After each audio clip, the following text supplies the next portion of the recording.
E aí, pessoal, tudo bem? Dando continuidade aqui à nossa breve conversa sobre as peças que mais caem na OAB, segunda fase, né, no caso de direito penal. Hoje nós vamos falar um pouco sobre memoriais ali, lembrando que você precisa se aprofundar o máximo que você puder dentro da matéria, no caso, o direito penal, processo penal, especificamente dentro de cada peça cobrada, dentro das peças mais cobradas ali na segunda fase de direito penal, tudo bem? Porque só aí você vai adquirir o conhecimento necessário para que quando chegar no dia da prova, você arrebente ali e consiga a sua tão sonhada aprovação, tudo bem? Então, assim, o intuito desses vídeos que eu estou postando aqui é para dar ali o último apontamento para aquela pessoa que está ali, né, simplesmente finalizando o estudo, para quem vai começar agora, que está meio perdido, quer saber como é que para onde é que vai, como é que faz, o que, como diria um professor meu de direito penal na época da faculdade, do que esse bicho se alimenta. Então, o sentido dessas curtas e pequenas videoaulas, não tão aprofundadas, é esse o objetivo, tudo bem? E aí chegou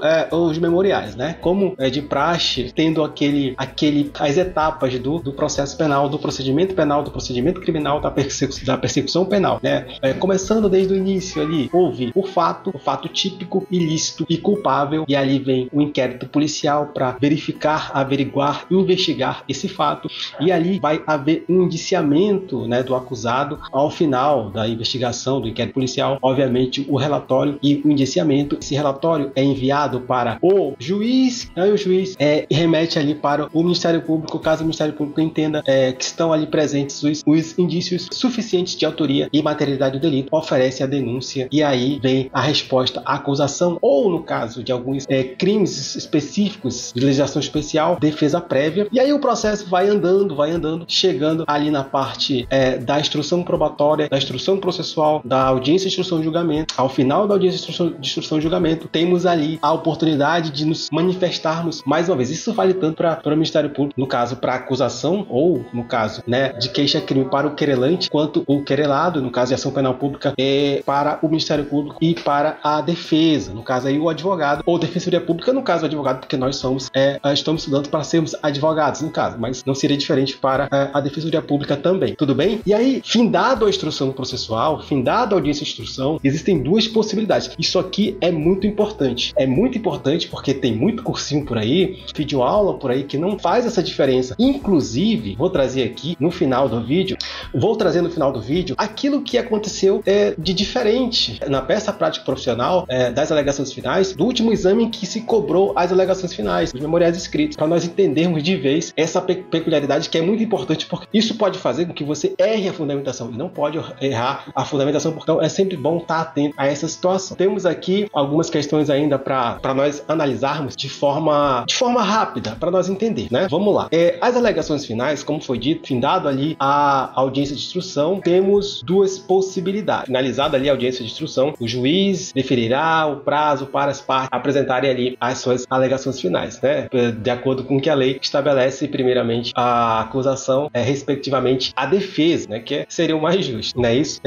O mais justo é o que a lei estabelece também. Primeiramente a acusação, depois a defesa. Nessa ordem, prazo de 5 dias. É muito importante, relembrando, para quem não viu, aqui no canto, aqui em cima, eu acho que aqui, a aula de resposta à acusação, que nós falamos sobre resposta à acusação, ressaltamos a questão do tem que praticar, tem que treinar, tem que observar, tem que estudar, pessoal, a questão de contagem de prazo. Então isso é muito, muito importante, dominar essa temática dos prazos, né? Porque é muito importante você saber disso, porque a OAB sempre cobra que você protocole a peça no último dia do prazo. Então você tem que dominar essa questão dos prazos penais e dos prazos processuais penais, porque dependendo do prazo, muda completamente ali a interpretação do fato jurídico ali, por exemplo, tá bom? A interpretação do que se é para fazer, é isso, tá certo? O juiz deferirá o prazo para as partes apresentarem as alegações finais no prazo de 5 dias. E aí vem aquela questão que eu havia falado anteriormente, apenas para finalizar. A maioria das alegações finais, se não quase todas, no 403, parágrafo 3º ali do Código de Processo Penal. E aí nós temos então o artigo 403, né, que ali o juiz, não havendo diligências, serão oferecidas as alegações finais orais por 20 minutos, respectivamente, acusação e defesa prorrogável. E aí nós temos o artigo 403, parágrafo 3º, que estabelece a complexidade do caso. Artigo 403, parágrafo 3º do CPP.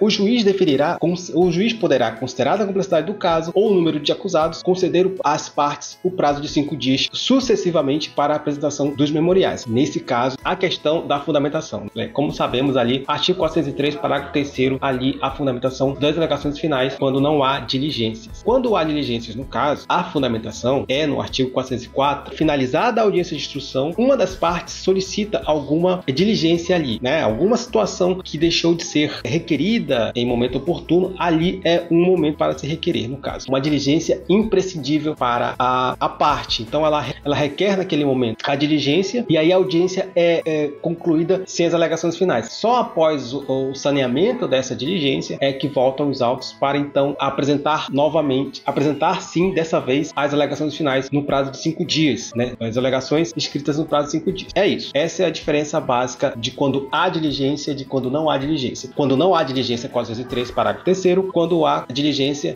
404, parágrafo único. Tudo bem? E aí nós tínhamos, antes de 2021, por exemplo, as alegações finais nos crimes de licitação, né? Que foi revogado aí pela lei 14.133, que passou a prever os crimes licitatórios no próprio Código Penal. Então aí é aplicável a própria legislação do Código de Processo Penal. Não, legislação, o Código Penal passou a abarcar ali os crimes licitatórios e aí também passou automaticamente, ou então respectivamente, como se era de se esperar, o procedimento para as alegações finais do Código de Processo Penal, tá? E aí nós temos também as alegações finais nos crimes eleitorais. Essa ainda é em vigor, tá? Então assim, em crimes eleitorais, as alegações finais são daquele código, daquele dispositivo. Simples assim, tá? E aí vamos para, agora sim, para como é que faz, né? Como é que faz aqui as alegações finais? As alegações finais não tem segredo nenhum.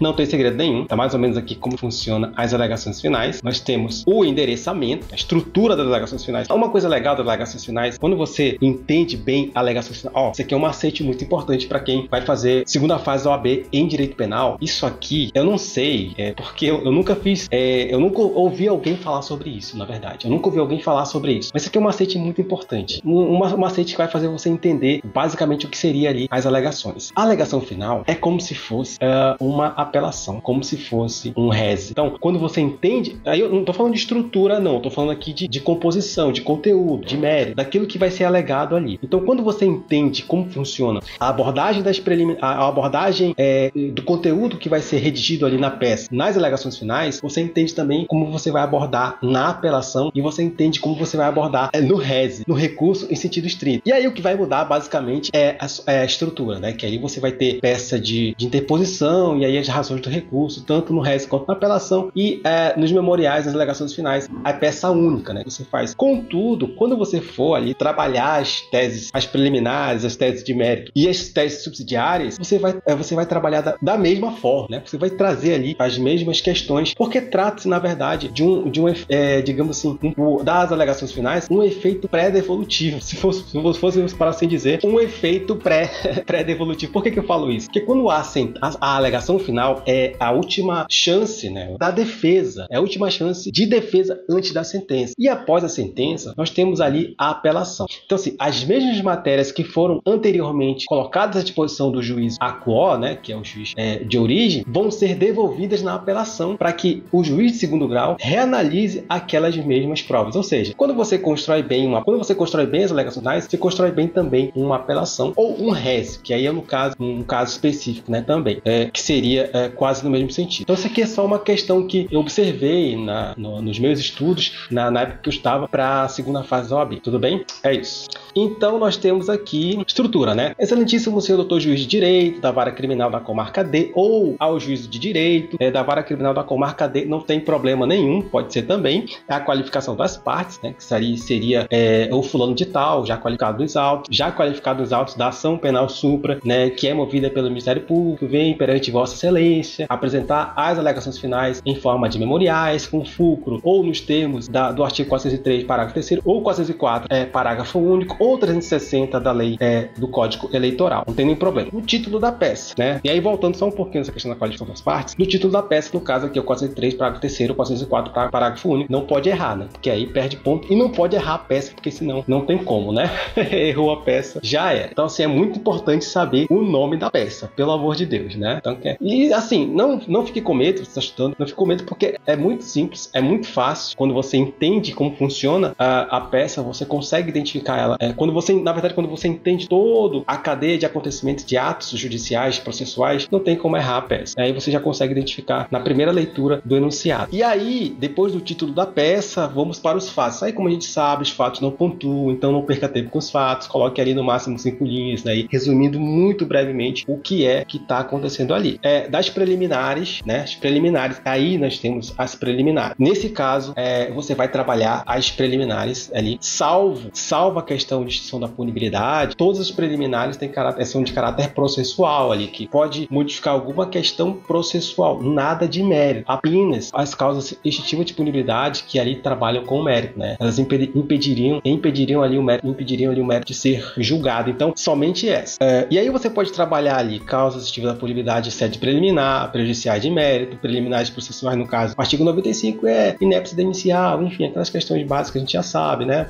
Da denúncia, inépcia da denúncia ou queixa, ausência de subsídio processual, outros benefícios despenalizadores ali, aquelas nulidades previstas ali, por exemplo, no artigo 564, inciso 3º, inciso 4º CPP, enfim, houve alguma ausência de formalidade essencial ao ato, né? E aí você pode colocar ali um certo, aí você tem que dar aí uma aprofundada legal nessas questões de preliminares aí, estou colocando aqui mais ou menos para você ter ali do que fazer e de como fazer. Então você precisa aprofundar, porque o que é importante é que você vai desenvolver todas essas questões na peça, então você precisa conhecer com profundidade essas questões. Aí chegamos ao mérito, né? E aí depois das preliminares, vamos falar do mérito. E aí no mérito você vai descarregar efetivamente as teses que interagem diretamente com o mérito da questão. Se o acusado realmente cometeu o crime, se ele é o culpado, se o crime existiu, enfim, todas essas questões. Nós começamos pela negativa de autoria, caso se ele cometeu o crime ou não, né? Ele não concorreu para o crime, seria negativa de autoria. E a tipicidade da conduta, na tipicidade da conduta seriam as teses ali de ausência de dolo, nexo causal, erro de tipo, situações que tornariam o fato atípico, as excludentes de licitude, por exemplo, também, né? Legítima defesa, estado de necessidade, estrito cumprimento do dever legal, também trabalhando ali diretamente com o crime, né? Com a questão da teoria do crime. As excludentes de culpabilidade também, inimputabilidade, erro de proibição, inexigibilidade de conduta diversa, seriam questões que tornariam o crime impossível de ser punido. Alguma tese de desclassificação, por exemplo, é um crime que, vou aqui trazer a questão, né, de uma tentativa de homicídio para uma lesão corporal. Seria mais ou menos nesse sentido, uma desclassificação ali propriamente dita, certo? E aí as teses subsidiárias. Aqui é muito importante você dominar também a questão das teses subsidiárias. Por quê? Porque as teses subsidiárias, elas conseguem ali melhorar a situação do acusado, né? Conseguem melhorar a situação do acusado uma vez que ele é condenado, por exemplo. Uma vez que haja a condenação, uma vez que você já está prevendo a condenação, você consegue ali com as teses subsidiárias melhorar a situação dele para que ele não para que seja dado a ele o mérito da questão. Dado a ele somente aquilo que ele merece, nem mais, nem menos. Eu, pelo menos, vejo dessa forma. Então eu tenho as teses subsidiárias, você tem que dominar também a questão da dosimetria da pena. Isso aqui, pessoal, é muito importante você conhecer com profundidade dosimetria de pena, né? A aplicação da pena, a dose ali que é aplicada em cada fase da aplicação da pena pelo juiz, né? Então, na primeira fase, eu tenho as circunstâncias judiciais. Na segunda fase, os agravantes e atenuantes. Na terceira fase, as causas de aumento e diminuição. Então, você tem que dominar essa questão das fases da aplicação da pena. E aí nós temos outras teses subsidiárias, por exemplo, que é, no caso, aqui, a aplicação de um instituto despenalizador. Isso tudo aqui, pessoal, em caso de condenação. Caso de condenação, por exemplo. E aí, se a pessoa foi condenada ali, aí, né, possibilidade de aplicação de uma suspensão do processo, né, ou uma suspensão da pena ali, sursis processual e o sursis penal ali. Sursis processual na 9.099 e o penal no próprio Código Penal, artigo 77 ali, né, só dá uma lida lá. A possibilidade, por exemplo, de uma substituição da pena privativa de liberdade por uma pena restritiva de direitos também é possível, se cabível. E por último, não menos importante, já no finalzinho de uma tese subsidiária, você pode também ali requerer, né, de acordo com a gravidade do delito, de acordo com, no caso concreto ali, considerando todas as circunstâncias do crime, do que foi considerado na aplicação da dosimetria da pena, o início de cumprimento de pena, considerando ali as diretrizes e os limites do artigo 33 do Código Penal, né, que ali eu tenho regime, os requisitos para o início de cumprimento de pena em regime fechado, semiaberto e aberto. E aí tem algumas jurisprudências que tratam dessas questões, alguns julgados, né, que trazem questões específicas, por exemplo, quando não há estabelecimento, por exemplo, para que acusado inicia o cumprimento no fechado, mas ele foi condenado no fechado, mas ali onde ele reside, onde ele mora, na comarca que o condenou, o juiz que o condenou, ali não dispõe de estabelecimento adequado. E aí como é que faz, né? E aí tem súmulas, você tem que se aprofundar nessas questões, tem que entender como que funciona. A OAB sempre traz isso para discussão, e aí isso também é sempre pedido como tese subsidiária, ok? O início do cumprimento de pena, considerando aí a circunstância e a gravidade do crime. A gravidade concreta, tá? Não a gravidade em abstrato. Tem que ser. Por isso que é importante você se aprofundar e ler jurisprudência e ler súmula para entender legalzinho, né, esse assunto. E nos pedidos, obviamente, você vai pedir o pedido principal: absolvição, desclassificação, afastamento de agravantes, reconhecimento de atenuante, afastamento de causas de aumento, reconhecimento de causas de diminuição, suspensão condicional do processo ou pena, substituição da pena, início de cumprimento de pena no regime mais brando, no caso, semiaberto ou aberto de acordo com o que está ali no caso concreto. Nos termos finais, só um detalhe, se aprofunde bem nessa questão dos pedidos, porque a gente vai considerar aqui as alegações finais, por exemplo, no caso do júri, seria a absolvição sumária. Lembra que a gente dá uma olhada aqui nesse vídeo, acho que é do lado aqui, que fala sobre a questão da absolvição sumária na resposta à acusação, e no júri é diferente, né? No júri é diferente, e aí a absolvição sumária do júri é no 415, contudo, nas alegações finais e não na resposta à acusação. Então é importante saber essa diferença. Então dá uma aprofundada aí sobre a diferença de resposta à acusação de rito comum e júri, e diferença de absolvição sumária em rito comum e do júri, para você não se confundir, certo? E nos termos finais, termos em que pede deferimento, espera deferimento, não tem problema, você escolhe local, data, OAB, advogado, e é isso, certo? E aí, só para finalizar, eu vou trazer aqui agora como que a OAB pede, cobra a questão dos memoriais e como que foi cobrado, na verdade, as alegações finais, as últimas alegações finais na prova da OAB, certo? Vamos lá. Então, esse Exame Nacional 37 de segunda fase penal, peça prática profissional, trouxe a seguinte questão. Eu vou ler só o finalzinho, que é aí aquela questão. Nós estamos aqui para entender, não para aprofundar muito. A questão toda, por exemplo, identificação de peça, momento processual. O ato está sendo praticado naquele momento, em que momento do processo o ato está sendo praticado. E aí, quando eu entendo isso, quando eu entendo a prática do ato, eu consigo naturalmente identificar exatamente a peça que vai ser aplicada naquele caso concreto, certo? E aí, como que a OAB traz? A OAB, eu vou ler aqui só o finalzinho do enunciado, que diz assim, presta atenção. Artigo 403, parágrafo 3º, sem diligências. Artigo 404, parágrafo único, com diligências, certo? Fechou? E aí vem ao enunciado, finalzinho. Finalizada a instrução, presta atenção, pessoal. Finalizada a instrução, o Ministério Público não requereu a produção de outras provas. Perfeito. A acusação ficou tranquila. Em diligência requerida pela defesa, olha, a defesa já pediu diligência aqui. A defesa disse assim, olha, não estou satisfeito com isso, eu preciso ainda esclarecer outros pontos, então eu vou requerer aqui uma diligência. Beleza, essa foi a defesa. Foi juntada aos autos um ofício do Banco Peixe, né, que informou ao juízo que a estrutura do caixa eletrônico é de aço, imune à ação mecânica por força humana, e que os acusados não lograram danificar a estrutura do caixa eletrônico. Aí, beleza. O que foi juntado aqui nos autos foi o ofício, né, prova documental PECA, né? Os autos foram enviados ao Ministério Público para a manifestação, o qual postulou pela condenação dos acusados nos termos da denúncia. O advogado constituído foi intimado no dia 11/4/2023, né? Essa foi a prova 37. Então, o que é importante saber aqui? Importante saber que a OAB diz, o enunciado diz, a FGV diz exatamente o que está acontecendo ali naquele ato, né? Como foi trazido aqui, por exemplo. O Ministério Público não pediu diligência, mas a defesa pediu diligência. Ela requereu diligências. Então, não é mais o 403, parágrafo 3º, é o 404, parágrafo único, tudo bem? Então, é assim que funciona. E aí você vai considerando ali o ato praticado, ou seja, final da audiência de instrução, aí você sabe que ali é as alegações finais. E aí, considerando o que foi dito, que é a fundamentação no 404, parágrafo único, seriam as alegações finais com diligência, certo? É isso. Beleza? Bons estudos. E não esqueçam, isso aqui é só um aparato geral do que é as alegações finais escritas, né? Peça muito cobrada aí na OAB. Você precisa se aprofundar no estudo. Com o tempo você vai acabar ficando muito familiarizado ali com as questões dos procedimentos penais, processuais penais, tudo bem? Espero ter ajudado. Eu espero que você continue na sua caminhada, que ali mais na frente seremos colegas de profissão, né? A advocacia que que eu acho uma profissão tenho orgulho, né, de ser advogado, esse humilde aprendiz de advogado, como diria nosso doutor Écio Quaresma, grande criminalista nacional, certo? É isso aí, pessoal, bons estudos, teremos mais vídeos aí pela frente. Se você gostou, dá uma curtida aí, deixa o seu like, se inscreva no canal para essa força, tudo bem? Até mais!